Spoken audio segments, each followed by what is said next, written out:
بسم اللہ الرحمن الرحیم وبہ نستعین انہ خیر ناصر ومعین وصلی اللہ علی محمد واہل بیتہ الطیبین الطاہرین۔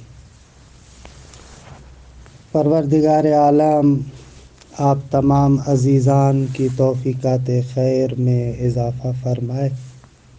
الحمدللہ ہماری گفتگو محاورات فی الالہیات میں مباحث عدل الہی کے بیان میں تھی۔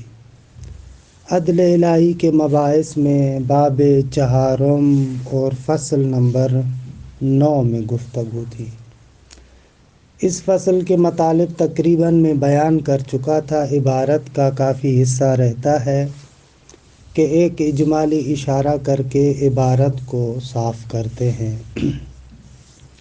دیکھیں، اس فصل میں جبر و اختیار کے مسئلے میں سے امر بین الامرین کے بارے میں گفتگو ہے۔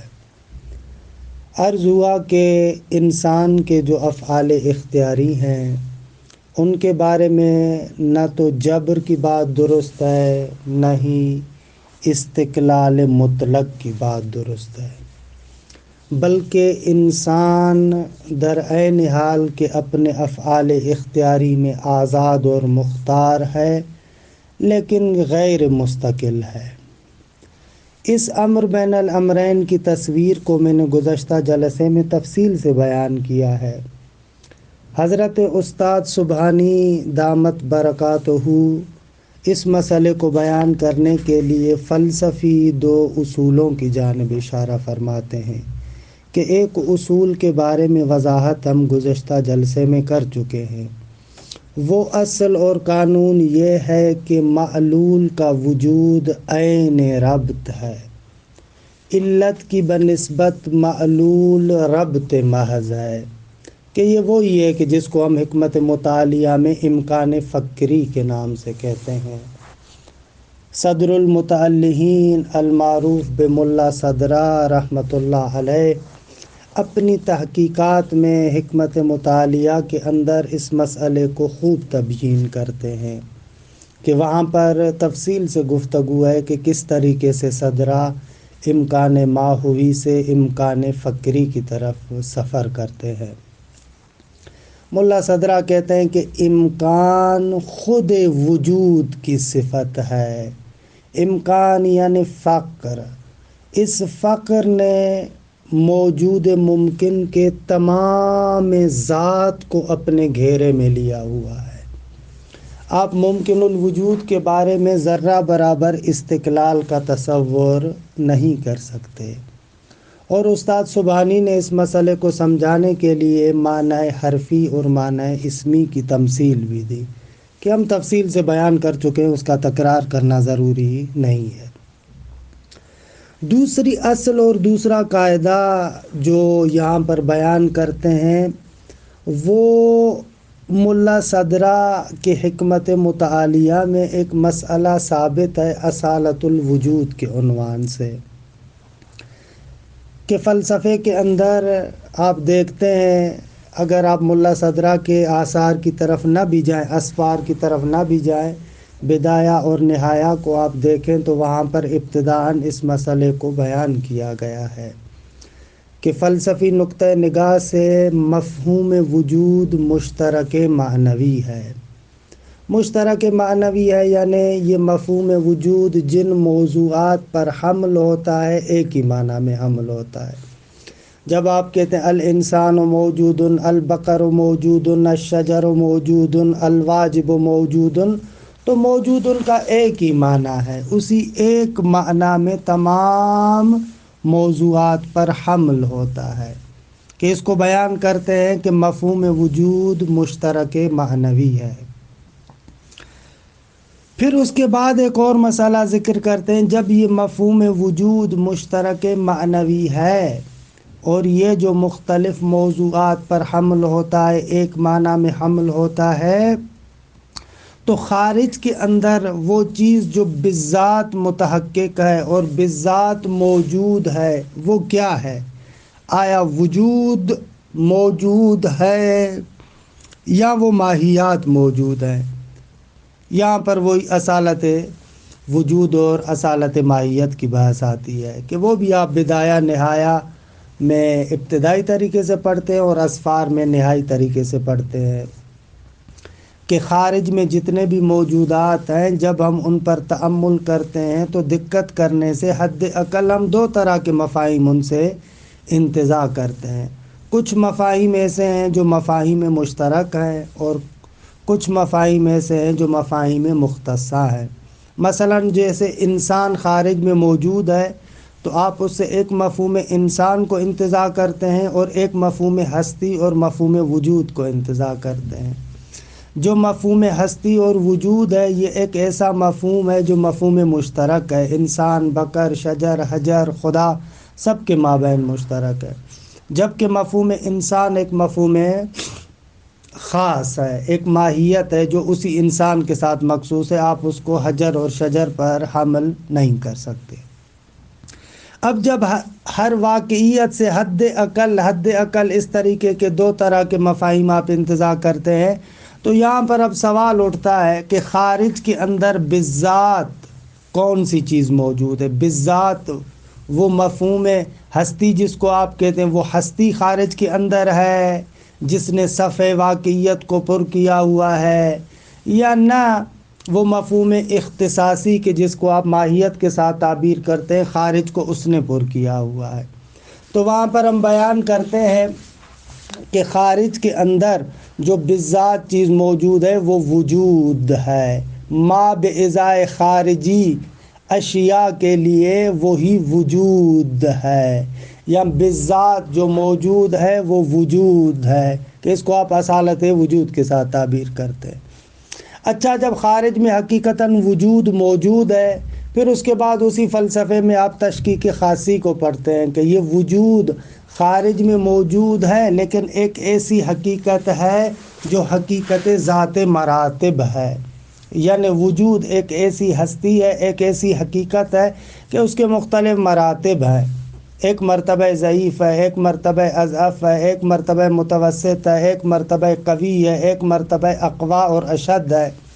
جس طریقے سے مثلا روشنائی ہے، معمولا نور کے ذریعے سے مثال دیتے ہیں کہ نور خارج میں ایک حقیقت ہے کہ جس کے مراتب مختلف ہیں، ایک نور ضعیف ہے، ایک نور اضعف ہے، ایک نور متوسط ہے، ایک نور قوی و اشد ہے۔ اس طریقے سے حقیقت وجود بھی ایسے ہے۔ اچھا، جب وجود خارج میں اصیل ہے اور یہ وجود ایک ایسی حقیقت ہے جو حقیقت ذات مراتب ہے جس کے مراتب مختلف ہیں، ایک حقیقت مشککہ ہے یعنی ذات مراتب ہے جس کے مراتب مختلف ہیں، اور اس میں بھی شک نہیں ہے کہ یہ حقیقت وجود ایک حقیقت بسیط ہے، یعنی وجود مرکب نہیں ہے، اس کے اجزاء نہیں ہے، نہ اجزاء خارجی کے جس کو آپ مادہ و صورت خارجی کہتے ہیں، نہ اجزاء ذہنی۔ اچھا، اجزاء ذہنی میں بھی چاہے مادہ و صورت ذہنی کہیں، جنس و فصل کہیں، یا اجزاء مقداری کہیں، کسی قسم کے اجزاء اس حقیقت وجود کے لیے نہیں ہے۔ وجود ایک حقیقت بسیطہ ہے۔ بس ان چند مبانی کو اگر آپ مد نظر رکھیں کہ وجود اصیل ہے، وجود ذات مراتب ہے، وجود بسیط ہے، تو ان مبانی کا نتیجہ یہ نکلے گا کہ وجود جس جگہ پر بھی موجود ہوگا وہاں پر وجود اپنے تمام کمالات کے ساتھ موجود ہوگا۔ یعنی اگر وجود کے ایک مرتبے کے اندر علم ہے، قدرت ہے، اختیار ہے، تو وجود کے دوسرے مرتبے میں بھی علم ہوگا، قدرت ہوگی، اختیار ہوگا، حیات ہوگی، یعنی جتنے بھی آپ کمالات وجودی کہتے ہیں وہ سارے کے سارے کمالات وجودی وجود کے ہر مرتبے کے اندر موجود ہوں گے۔ کیونکہ اگر آپ کہیں کہ یہ کمالات وجودی وجود کے ایک مرتبے میں ہیں، دوسرے مرتبے میں نہیں ہے، تو اس کا مقصد یہ ہے کہ پھر آپ نے وجود کو مرکب کر دیا۔ جس مرتبے کے اندر یہ کمالات پلس وجود ہے وہ مرکب ہو جائے گا وجود یعنی اصل ہستی اور ان کمالات سے، اور جس مرتبے کے اندر فقط خالی وجود ہوگا اور یہ کمالات نہیں ہوں گے وہاں پر آپ نے بھی وجود کو مرکب کر دیا، حقیقت میں وہاں پر بھی مرکب کیا ہے، ہستی اور پلس ان کمالات کا نہ ہونا، درحالی کہ ہم نے کہا کہ وجود ایک امر بسیط ہے، مرکب نہیں ہے۔ جب امر بسیط ہے، مرکب نہیں ہے، تو اس کا لازمہ یہی ہوگا کہ وجود کے جس مرتبے کو آپ تصور کریں گے اس مرتبے کے اندر وجود کے ساتھ وہ سارے کمالات موجود ہوں گے۔ بعض اہل معرفت جو جملہ کہتے ہیں کہ وجود عالم ہستی میں جس جگہ پر پاؤں رکھتا ہے اپنے تمام اساکر اور جنود کے ساتھ ہوتا ہے۔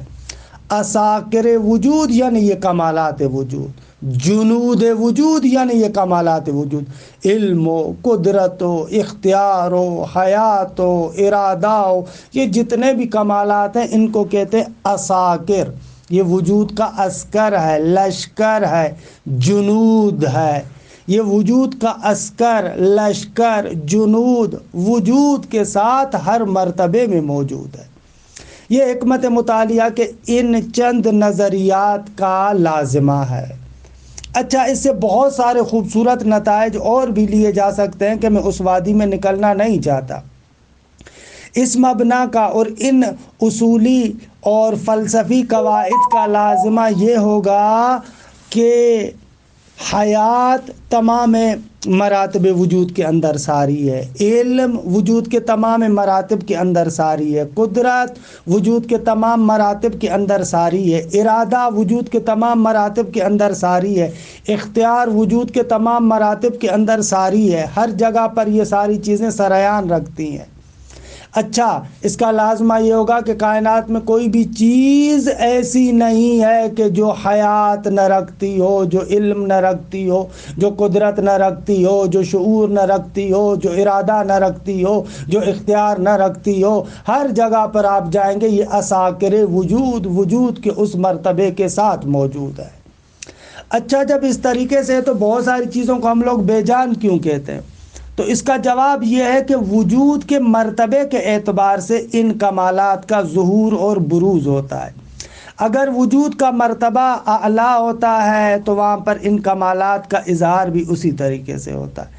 اگر وجود کا مرتبہ ضعیف اور اضعف ہے تو یہ کمالات تو ہوتے ہیں لیکن یہ کمالات اس مرتبے کے اعتبار سے ضعیف اور اضعف ہوتے ہیں۔ تو بعض جگہوں پر ہمیں گویا کہ ایسے محسوس ہوتا ہے کہ یہ اساکر، یہ کمالات، یہ جنود وجود وجود کے ساتھ نہیں ہے، حالانکہ ایسے نہیں ہوتا، وہ ہوتے ہیں لیکن ضعیف ہوتے ہیں، وجود کے مرتبے کے لحاظ سے ہوتے ہیں۔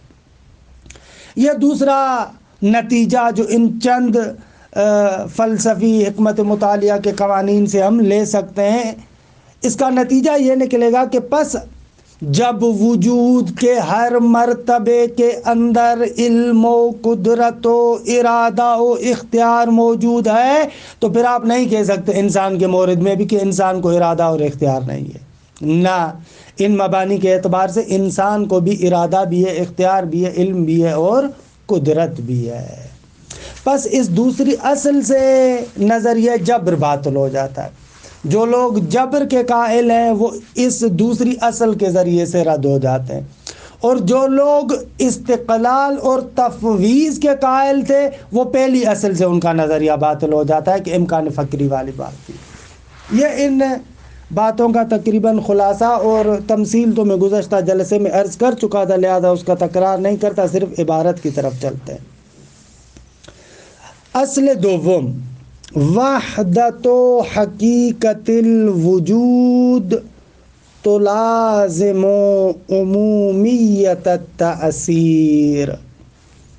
وجود ایک حقیقت واحدہ ہے جو عرش تا فرش موجود ہے، منتہا حقیقت ذات مراتب ہے۔ حقیقت وجود کی وحدت ملازمہ رکھتی ہے عمومیت تأثیر کے ساتھ۔ عمومیت تأثیر یعنی وہ جو دوسرے کمالات ہیں، من جملہ کمالات میں سے ارادہ و اختیار ہے۔ دیکھیں قد ثبت فی الفلسفۃ الاولی، کہتے ہیں کہ فلسفہ اولا میں ثابت ہو چکا ہے ان سنخ الوجود الواجب والوجود الممکن واحد، سنخ وجود واجب اور وجود ممکن ایک ہے۔ البتہ پہلے مرحلے میں اشتراک مفہومی وجود کو ثابت کرتے ہیں اور اس اشتراک مفہومی وجود سے حقیقت تشکیک کو ثابت کرتے ہیں کہ جب مفہوم ایک ہے تو اس کا مقصد ہے کہ واقعیت خارجی بھی ایک ہے۔ تو کیا مقصد؟ یہ ممکنات اور خدا وجود میں ایک ہے؟ نہ، تشکیک کے بنا پر مراتب اس کے مختلف ہیں۔ یجمعہما قدر مشترک، وجود واجب اور وجود ممکن جو ایک سنخ سے ہے وہی ایک قدر مشترک ان دونوں کو شامل ہے۔ وہ قدر مشترک کیا ہے؟ حقیقت ہستی، وجود، وہو الوجود، وہ قدر مشترک وجود ہے۔ وطرد العدم، عدم کو دور پھینکنا ہے۔ وما یفید ذالک، وجود کہیں، ہستی کہیں، واقعیت کہیں، جو دل میں آئے وہ کہیں، مراد یہی ہے ہماری۔ وَأَنَّ مَفْهُومَ الْوُجُودِ يُطْلَقُ عَلَيْهِمَا بِوَضْعٍ وَاحِدٍ وَبِمَعْنًى فَارِدٍ، مفہوم وجود کا اطلاق وجود واجب اور وجود ممکن پر ایک ہی وضع سے ہوتا ہے، یعنی مشترک معنوی ہے، ایک ہی معنی کے تحت ہوتا ہے، یعنی مشترک معنوی ہے۔ البتہ صرف یہاں پر نہیں رکیں گے، جب پہلے مرحلے میں اشتراک معنوی وجود کو ثابت کرتے ہیں تو پھر اسی حقیقت کو خارج میں بھی آپ لے کر جائیں گے۔ آپ کہیں گے کہ خارج میں بھی ایک حقیقت واحدہ ہے، کہ یہ مقدمہ ذکر کرنا چاہیے تھا استاد سبحانی کو، لیکن انہوں نے یہاں پر ذکر نہیں کیا ہے۔ وَعَلَى ضَوْءِ هَذَا الْأَصْلِ، اس اصل کی روشنی میں نہ فقط اشتراک مفہومی وجود بلکہ اشتراک مفہومی وجود سے حقیقت واحدہ خارجیہ کو بھی ضمیمہ کرے، پھر یہ نتیجہ آپ کے پاس آئے گا جیسا کہ میں نے خارج میں بیان کیا تھا۔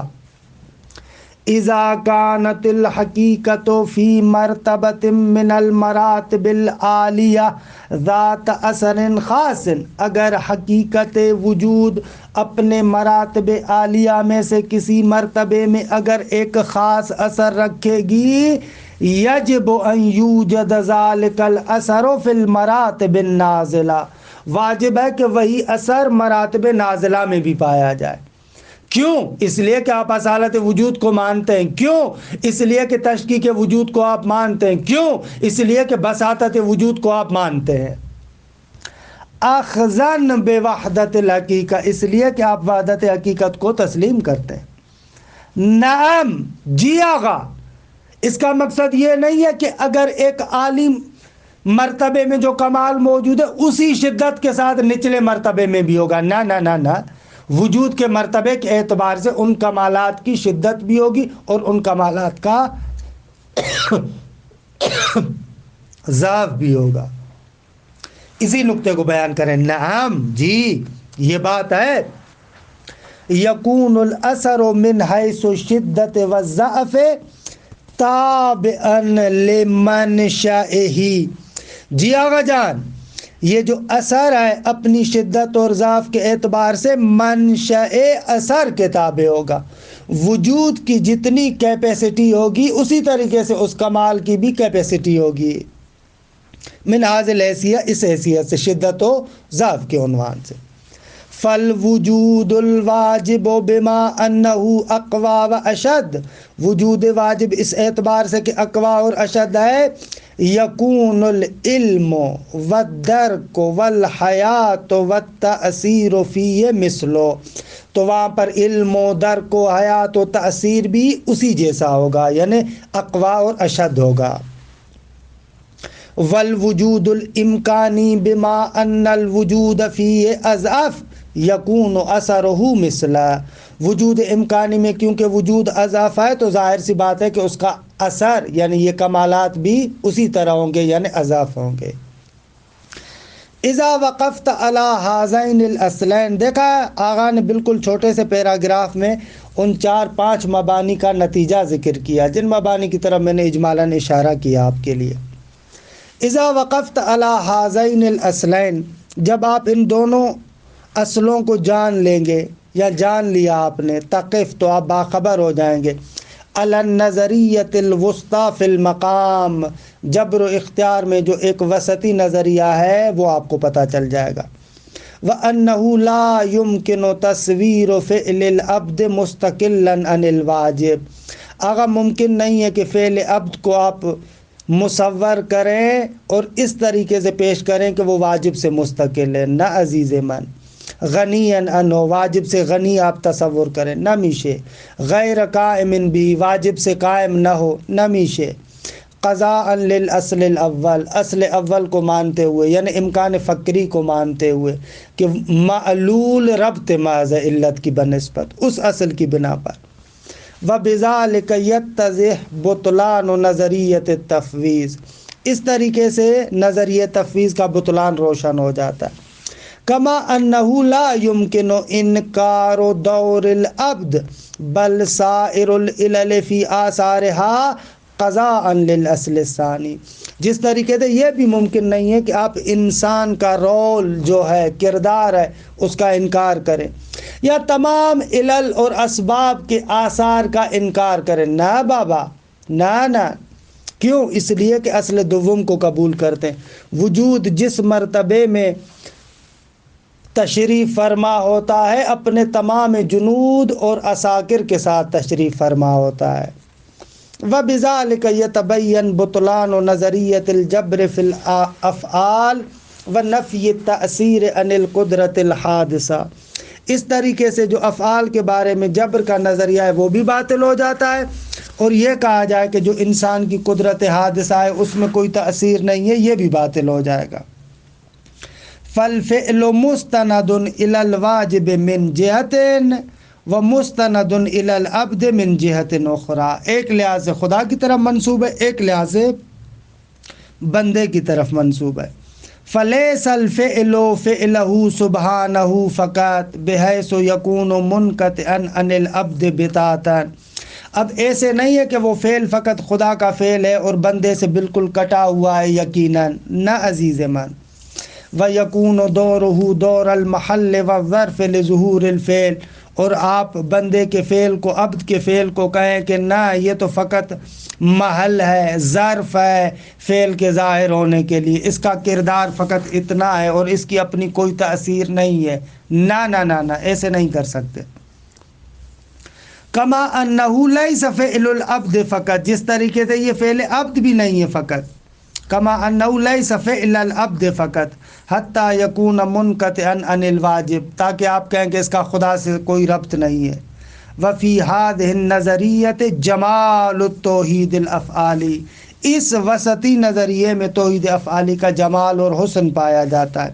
منزہا عن الجبر، جبر سے بھی پاک ہے، کما انہ فیہا محاسن العدل، جیسا کہ اس کے اندر عدل الہی کے جو محاسن اور حسن ہیں وہ بھی پائے جاتے ہیں۔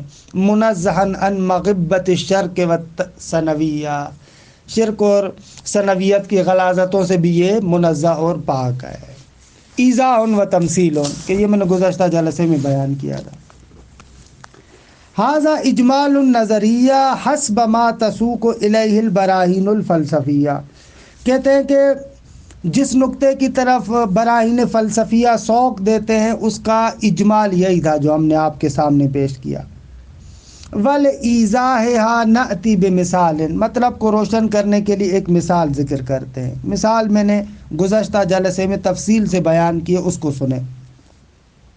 وَهُوَ أَنَّهُ لَوْ فَرَضْنَا شَخْصًا مُرْتَعِشَ الْيَدِ فَاقِدَ الْقُدْرَةِ، وہ مثال یہ ہے کہ آپ فرض کریں ایک ایسا شخص کہ جس کے ہاتھ میں رعشہ ہے اور کوئی قدرت نہیں ہے۔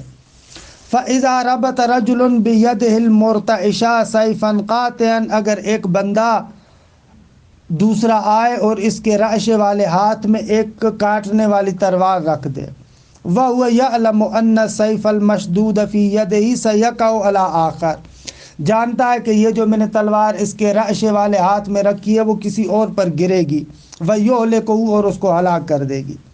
فَإِذَا وَقَعَ السَّيْفُ وَقُتِلَ، اگر سیف تلوار گر جائے اور بندے کو قتل کر دے، يُنْسَبُ الْقَتْلُ إِلَى مَنْ رَبَطَ يَدَهُ بِالسَّيْفِ، تو یہاں پر قتل کی نسبت اس کی طرف ہوگی کہ جس نے وہ تلوار اس کے ہاتھ پہ رکھی ہے۔ دون صاحب الید، جس کے ہاتھ میں تلوار ہے اس کو آپ قاتل نہیں کہیں گے۔ الذی کان مسلوب القدرت فی حفظ یدہ، کیونکہ اس بیچارے کے پاس تو اصلاً قدرت نہیں ہے، اس تلوار کو محفوظ نہیں کر سکتا۔ فہذا مثال لما یتبناہ الجبری فی افعال الانسان، یہ مثال اس بندے کے لیے ہے کہ جو افعال انسانی میں جبر کا قائل ہے۔ ولو فرضنا ان رجلا اعطى سيفا لمن يملك حرکت یدہ و تنفیذ ارادتہ، اچھا فرض کریں ایک شخص آ کر ایک اور دوسرے بندے کو تلوار دیتا ہے کہ جو بالکل صحیح و سالم ہے، اپنی ہاتھ کی حرکت کا خود مالک ہے، اپنے ارادے کا خود مالک ہے، فقتلہ هو به رجلا، پھر یہ بندہ آئے اور اسی تلوار کے ذریعے سے کسی کو قتل کر دے، فالامر علی العکس، یہاں پر نسبت کے لحاظ سے بات الٹ ہو جائے گی۔ فالقتل ينسب الی المباشر، اب یہاں پر قتل کی نسبت اس قتل کرنے والے جو مباشر ہے، جو ڈائریکٹ مستقیم طریقے سے قتل کرا اس کی طرف ہوگی، دون من آتا، اس کی طرف نہیں ہوگی نسبت جس نے یہ سیف اور تلوار دی ہے۔ وَهَذَا مِثَالٌ لِمَا يَعْتَقِدُهُ التَّفْوِيضِ فِي أَفْعَالِ الْإِنسَان، یہ مثال ہے اس بندے کی کہ جو افعال انسانی میں تفویض کا قائل ہے، خدا نے طاقت دے دی اور خود کو ابھی سائڈ پر رکھ دیا۔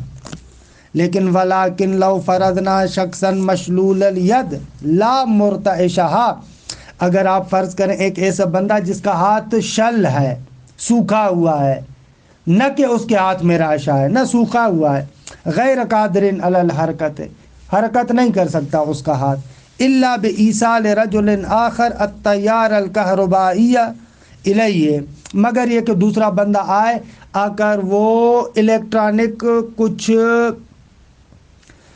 الیکٹرانک کے ذریعے سے کچھ بجلی اس کے ہاتھوں تک پہنچائے، مثلا لیبعث فی عضلاتہ قوتا، تاکہ اس کے عضلات کے اندر، ہاتھ کی رگوں کے اندر، پورے ہاتھ کے سسٹم کے اندر ایک قوت پیدا کرے، نشاط اور طاقت پیدا کرے، بحیث یکون رأس سلک الکہربائی، اس بجلی کی تار کی جو اس کا جو بٹن ہے وہ اس کے ہاتھ میں ہو، دوسرے بندے کے ہاتھ میں ہو، بید الرجل، جس نے یہ الیکٹرانک اس کو دیا ہے اس کے ہاتھ میں ہو، یعنی دوسرا بندہ، بحیث لو رفع یدہ فی آن انقطعت القوہ، اگر جیسے وہ بٹن کو بند کرتا ہے تو وہ قوت ختم ہو جاتی ہے، کیونکہ وہ الیکٹرانک جو طاقت ہے وہ اس کی طرف منتقل نہیں ہوگی۔ فذهب باختیارہ، اب یہ بندہ اپنے اختیار سے جائے، وقتل انسانا بھی، اور اسی ہاتھ کے ذریعے سے جا کر کیا کرے، ید مشلول کے ذریعے سے کسی بندے کو قتل کرے، والرجل یعلم بما فعلہ، اور وہ جو الیکٹرانک طاقت اس کو دینے والا ہے وہ اس کو جانتا بھی ہو، ففی مثل ذلک یستند الفعل الی کل منہما، ایسی صورت میں فعل دونوں کی طرف منسوب ہوگا۔ اما الی المباشر، مباشر کی طرف منسوب ہوگا، فلأنہ قد فعل باختیارہ و اعمال قدرتہ، کیونکہ مباشر نے اپنے اختیار کے ساتھ، اپنی قدرت کے ساتھ اس کو قتل کیا ہے۔ واما الی الموصل، موصل کی بھی دخالت ہے، کیوں؟ فلأنہ اقدرہ واعطاہ التمکن، اس لیے کہ اس نے اس بجلی کے ذریعے سے اس کو یہ طاقت دی ہے، تمکن دیا ہے، حتیٰ فی حال الفعل والاشتغال بالقتل، حتیٰ کہ جب وہ قتل بھی کر رہا تھا تو اس صورت میں بھی اس نے اس کو یہ اقدار دیا ہوا ہے، کہ میں نے اس کی تفصیل آگے گزشتہ جلسے میں بیان کیا، لہذا ان تفصیلات کو پھر نہیں دہرا رہا یہاں پر۔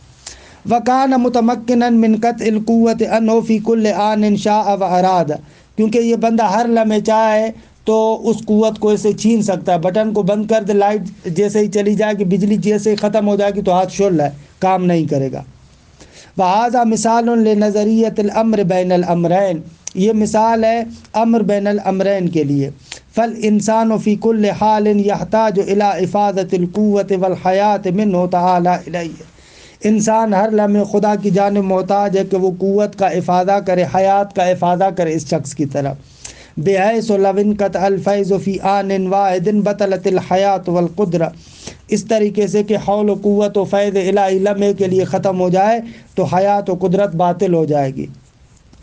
فَهُوَ حِينَ الْفِعْلِ يَفْعَلُ بِقُوَّةٍ مُفَاضَةٍ مِّنْهُ، جب وہ کام کر رہا ہے تو اسی قوت کے بلبوتے پر کر رہا ہے جو خدا کی جانب سے اس کو مل رہی ہے۔ وَحَيَاتٍ كَذَلِكَ، اسی طریقے سے اس حیات کی بنا پر کر رہا ہے جو اس کو خدا کی جانب سے مل رہی ہے۔ من غیر فرق بین الحدوث والبقاء، فرق نہیں پڑتا، وہ حدوثاً و بقاءً دونوں صورتوں میں محتاج ہے۔ وموصل هذا التمثيل ان للفعل الصادر من العبد نسبتین واقعیتین۔ آگا اس مثال کا جو حاصل ہے، خلاصہ ہے، وہ یہ ہے کہ اس فعل کی جو عبد سے صادر ہوا ہے دو نسبتیں، احداہما نسبتہ الی فاعلہ بالمباشرۃ باعتبار صدورہ منہ باختیارہ و اعمال قدرتہ، پہلی نسبت اس فاعل مباشر اور مستقیم کی طرف ہے کہ جس سے یہ فعل صادر ہوا ہے، اس کے اختیار اور اس کی قدرت کی بنا پر۔ وثانیہما نسبتہ الیہ تعالی، خداوند متعال کی جانب ہے، باعتبار انہ معطی الحیات والقدرہ فی کل آن، اس اعتبار سے کہ ہر آن، ہر لمحہ، ہر لحظہ اس کو حیات عطا کر رہا ہے۔ وبصورۃ مستمرۃ حتی فی آن اشتغالہ بالعمل، مستقلا تسلسل کے ساتھ لمحہ بلمحہ اس کو فیض دے رہا ہے، حتیٰ اس صورت میں بھی کہ جب وہ اس عمل کا مرتکب ہو رہا ہے۔ لیکن عزیز من، اس صورت میں پھر آپ کہیں گے کہ آیا جو برے کام ہیں وہ برے کام بھی خدا کی طرف منسوب ہوں گے یا نہیں ہوں گے؟ تو اس کا میں نے جواب کہاں پر دیا ہے؟ توحید کی بحث میں، توحید خالقیت کے بحث میں ہم اس کو بیان کر چکے ہیں کہ آپ ان قبائح کی نسبت خدا کی جانب کیوں نہیں دے سکتے؟ اگرچہ شے کو من حیث الوجود خدا کی جانب منسوب کر سکتے، اما من حیث العناوین، جو عناوین قبیحہ ہیں ان کی نسبت آپ خدا کی طرف نہیں دے سکتے۔ توحید خالقیت کی بات میں اس کو بیان کیا، اور مرحوم علامہ نے تفسیر المیزان میں سورہ نساء میں اس نقطے کو خوبصورت بیان کیا ہے کہ جس کا خلاصہ یہاں پر استاد سبحانی نے توحید خالقی کے بحث میں ذکر کیا، اور ہم نے وہاں پر نسبتاً تفصیلات کے ساتھ ذکر کیا ہے۔ جو بندہ اس اشکال کا جواب چاہتا ہے اس کو وہیں پر مراجعہ کرنا چاہیے، تکرار نہیں کرتے، کیونکہ قرار نہیں ہے کہ دوبارہ تکرار کیا جائے۔ اچھا، آ جائیں قرآن اور سنت کی طرف۔ الامر بین الامرین فی الکتاب والسنہ، قرآن اور سنت کے اندر امر بین الامرین۔ اذا کان معنی الامر بین الامرین هو وجود النسبتین والاسنادین فی فعل العبد نسبت الی اللہ سبحانہ و نسبت الی العبد۔ کہتے ہیں امر بین الامرین کا محصل اور خلاصہ یہ ہے کہ بابا دو نسبتیں اور دو اسناد پائی جاتے ہیں بندے کے فعل میں، اللہ کی جانب بھی نسبت ہے، بندے کی جانب بھی نسبت ہے، من دون ان تزاحم احداہما الاخری، بغیر اس کے کہ ایک نسبت دوسری نسبت کے ساتھ مزاحمت کرے۔ مزاحمت وہاں پر ہے جہاں پر فاعلیت عرضی ہو، لیکن اگر فاعلیت طولی ہو تو مسئلہ حل ہو جائے گا۔ فَإِنَّا نَجِدُ هَاتَيْنِ النِّسْبَتَيْنِ فِي آیَاتٍ مِّنَ الذِّکْرِ الْحَکِیم، قرآن مجید کی آیات میں بھی ہے۔ مثلا یہ آیت دیکھیں، وَمَا رَمَيْتَ إِذْ رَمَيْتَ وَلَٰكِنَّ اللَّهَ رَمَىٰ، فَتَرَىٰ أَنَّ الْقُرْآنَ يَنْسِبُ الرَّمْيَ إِلَى النَّبِيِّ، ایک مرتبہ قرآن اسی آیت کے اندر نبی کی طرف نسبت دیتا ہے، اِذْ رَمَيْتَ، جب تو نے کنکریاں پھینکی، وَفِي الْوَقْتِ نَفْسِهِ يَسْلُبُهُ عَنْهُ وَيَنْسِبُهُ إِلَى اللَّهِ، دوسری جگہ پر، اسی جگہ پر آپ دوسری مرتبہ دیکھتے ہیں کہ اس نسبت کو سلب کیا جا رہا ہے اور خدا کی طرف نسبت دی جا رہی ہے، وَمَا رَمَيْتَ وَلَٰكِنَّ اللَّهَ رَمَىٰ۔ اب خدا کی جانب بھی نسبت ہے، پیغمبر کی جانب بھی نسبت ہے، دونوں کی طرف نسبت ہے۔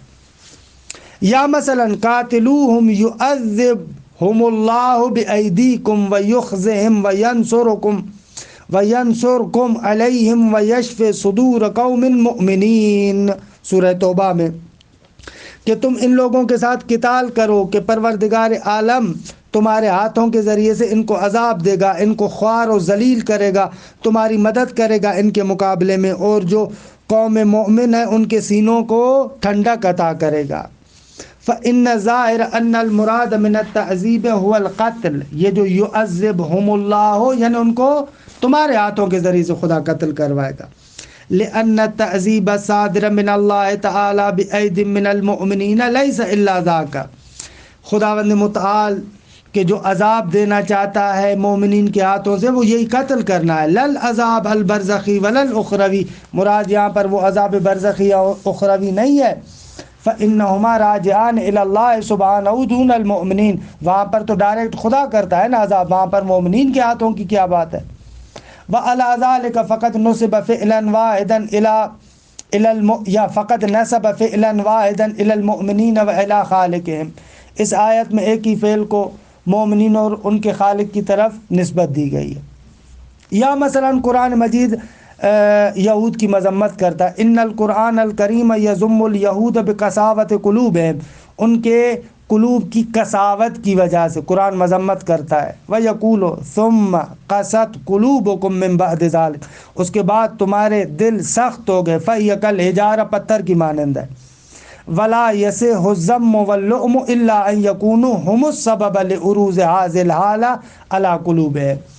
آغا یہ مذمت، لوم، ملامت درست نہیں ہوگی مگر اس صورت میں کہ جب یہ صفت یعنی قساوت ان کے دلوں پر خود ان کے اپنے اختیار کے ذریعے سے آئی ہو، تبھی تو مذمت کر سکتے ہیں نا. وفی الوقت نفسہ یسند حدوث القساوہ الی اللہ تعالی، دوسری جگہ پر دیکھتے ہیں اسی قساوت کے حادث ہونے کی نسبت خدا اپنی طرف دیتا ہے. وَيَقُولُ فَبِمَا نَقْضِهِمْ مِيثَاقَهُمْ لَعَنَّاهُمْ، کیونکہ انہوں نے میثاق کو توڑا ہم نے ان پر لعن نازل کی، ملعون قرار دیا. وَجَعَلْنَا قُلُوبَهُمْ قَاسِيَةً، اور ہم نے ان کے دلوں کو قاسیہ اور سخت بنایا. وقد تقدم تفصیل ذلك فی الباس عن التوحید فی الخالقیہ. هذا ما يرجع الى الكتاب الحکیم. واما الروایات فنذکر النظر اليسیر، لیکن روایات میں سے بھی کچھ قلیل کو ذکر کرتے ہیں.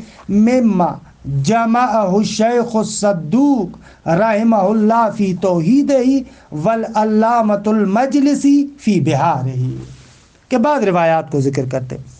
روى الصدوق عن ابی جعفر و ابی عبداللہ علیہم السلام، امام باقر اور امام صادق سے صدوق نقل کرتے. قال ان اللہ عز وجل ارحم بخلقہ من ان یجبر خلقہ علی الذنوب، خدا عزیز ہے اور رحیم تر ہے اپنی مخلوق پر اس سے کہ اپنے بندوں کو گناہوں پر مجبور کرے. ثم یعذبہم علیہ، اور پھر آئے خود ہی مجبور کر کے خود ہی ان پر عذاب کرے. نہ، خدا ایسے نہیں کرتا. واللہ اعز من یا واللہ ان اللہ یا واللہ ایسے عطف کریں. اعز من ان یرید امرا فلا یکون، کیسے تفویض کو رد کر رہا ہے. اور خدا اعز ہے اس سے کہ کسی چیز کا ارادہ کرے اور وہ چیز نہ ہو، یعنی بندے کو دے دیو اب اس کے اختیار میں نہ ہو، نہ ایسے نہیں ہو سکتا. فسئلا، دونوں امام منہ سے سوال ہوا، حل بین الجبر والقدر منزلۃ ثالثہ، کیا جبر اور قدر کے درمیان کوئی تیسری منزلت ہے؟ قالا نعم اوسع مما بین السماء والارض، آسمان اور زمین کے مابین جو فاصلہ ہے اس سے بڑا فاصلہ ہے جبر و اختیار و اس تیسری چیز کے درمیان، وہ تیسری چیز اتنا فاصلہ رکھتی ہے. وَرَوَى بِإِسْنَادٍ صَحِيحٍ عن الرضا علیہ السلام ان اللہ عز وجل لم یطع بإکراہ، خدا کی جو اطاعت کی جاتی ہے وہ ایسے نہیں ہے کہ خدا ان کو مجبور کرتا ہے. وَلَمْ يُعْصَ بِغَلَبَةٍ، اور معصیت بھی ایسے نہیں ہوتی کہ خدا ان پر غلبہ کرتا ہے اور مجبور کر دیتا ہے. ایک طرف سے یہ وَلَمْ يُحْمِلِ الْعِبَادَ فِي مُلْكِهِ، اپنی سلطنت میں بندوں کو مہمل بھی نہیں چھوڑ دیا. وَهُوَ الْمَالِكُ لِمَا مَلَّكَهُمْ، جس چیز پر اس نے ان کو تملیک دی ہے در حقیقت خدا ہی اس کا مالک ہے. وَالْقَادِرُ عَلَى مَا أَقْدَرَهُمْ عَلَيْهِمْ، جس پر خدا نے ان کو قدرت دی ہے اس پر زیادہ قادر خدا ہے. فَإِنِ ائْتَمَرَ الْعِبَادُ بِطَاعَتِهِ لَمْ يَكُنِ اللَّهُ عَنْهَا صَادًّا وَلَا مِنْهَا مَانِعًا۔ اگر بندہ امر کو قبول کرتے ہوئے اطاعت کرتا ہے تو خدا اسے روکتا نہیں ہے، اس کو منع نہیں کرتا۔